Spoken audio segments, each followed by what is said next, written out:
আমাদের চারপাশে কিছু মানুষ আছে যারা নিজেও কিছু করবে না, অন্যকেও কিছু করতে দিবে না। মানুষকে নিয়ে সমালোচনা করা হচ্ছে তাদের জীবনের মূল লক্ষ্য। এই লক্ষ্যগুলোকে আপনি পায়ে ঠেলে দূরে সরিয়ে দিন, যারা এইগুলো নিয়ে ব্যস্ত থাকে তাদেরকে।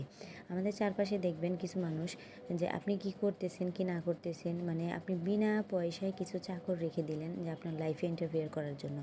এগুলোকে ছুঁড়ে ফেলে দিন, জাস্ট ছুঁড়ে ফেলে দিন, নিজের লক্ষ্যে অটুট থাকুন।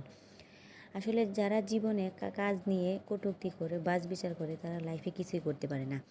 এগুলো হচ্ছে সমাজের বোঝা, পরিবারের বোঝা, রাষ্ট্রের বোঝা। আর এগুলোর থেকে দূরে থাকবেন, যত দূরে থাকবেন তত ভালো থাকবেন। আর যেদিন থেকে না বলতে পারবেন সেদিন থেকে আপনি ভালো থাকাটা শিখে যাবেন। আমিও শিখে গেছি। আমি এগুলোকে আর পাত্তা দিই না। চেষ্টা করবো জীবনে আর পাত্তা না দেওয়ার জন্য, কোনোভাবেই যেন এগুলো আমাদের সংস্পর্শে না আসতে পারে। তো আমি যখন এই ব্লকের কাজটা শিখি প্রথমে খুব ভয় পেতাম। রং মেশানো নিয়ে, কাপড় নিয়ে যদি নষ্ট হয়, তো নিজের নতুন একটা শাড়ি দিয়ে শুরু করলাম। কাজের ফিনিশিং দেখে এতটাই ভালো লাগছে যে এই কাজ করার প্রতি আমার আরও আগ্রহ বেড়ে গেছে।